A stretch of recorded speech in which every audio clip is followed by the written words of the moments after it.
네, 어제 중국에서 대통령이 조인선 장관 후보자, 그리고 김재수 장관 후보자를 임명 제거했습니다. 온갖 특혜, 그리고 온갖 도덕적 해이에 대해서 국민적 비판과 인사청문회에 부적격 의견이 있었음에도 불구하고 임명을 강행한 것은 이 정도의 특권과 반칙은 문제가 되지 않을 것이다 라는 대통령의 인식을 그대로 보여주는 것입니다. 사드 배치, 우병우 수석 문제 등 대통령이 국회와 국민을 무시하는 행위가 어제 오늘의 일은 아니기 때문에 당연히 임명 강행할 줄 알고 있었습니다.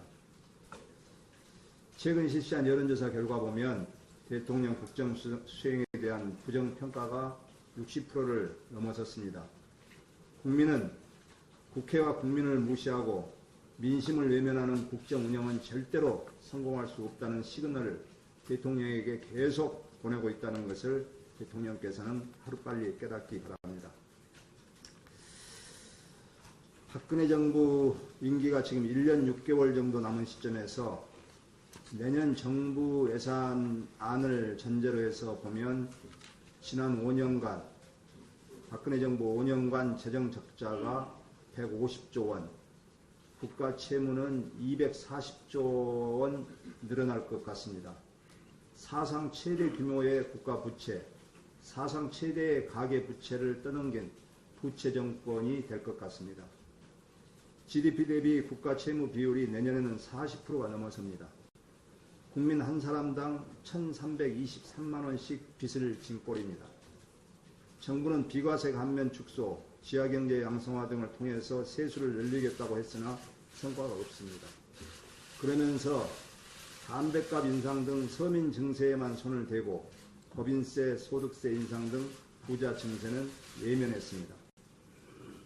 돈을 풀어서 경기를 부양시키면 경기가 활성화돼서 세금이 많이 거친다고 했지만 대경제 여건이 악화되면서 이러한 전망도 다 빗나갔습니다.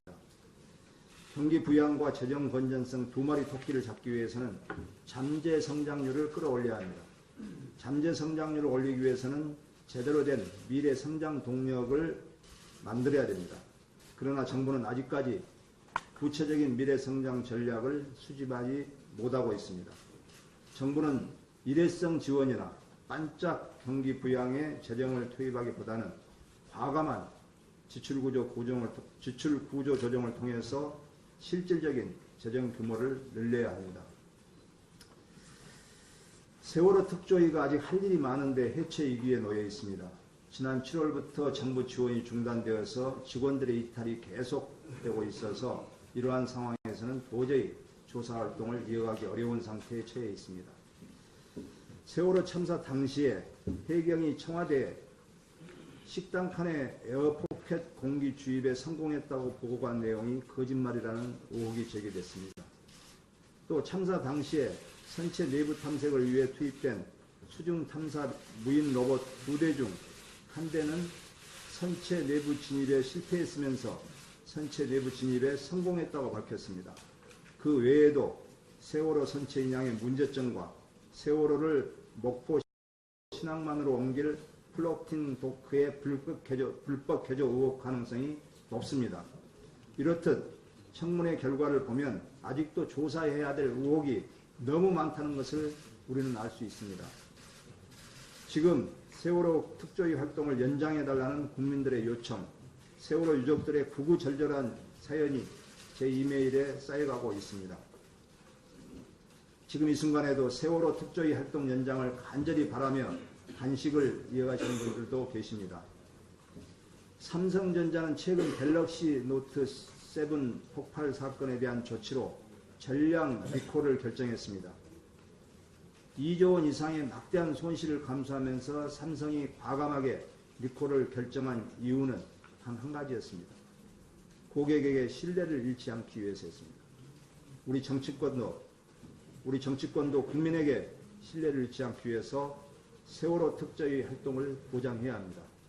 더불어민주당과 새누리당의 적극적인 협조를 부탁드립니다. 이상입니다. 이어서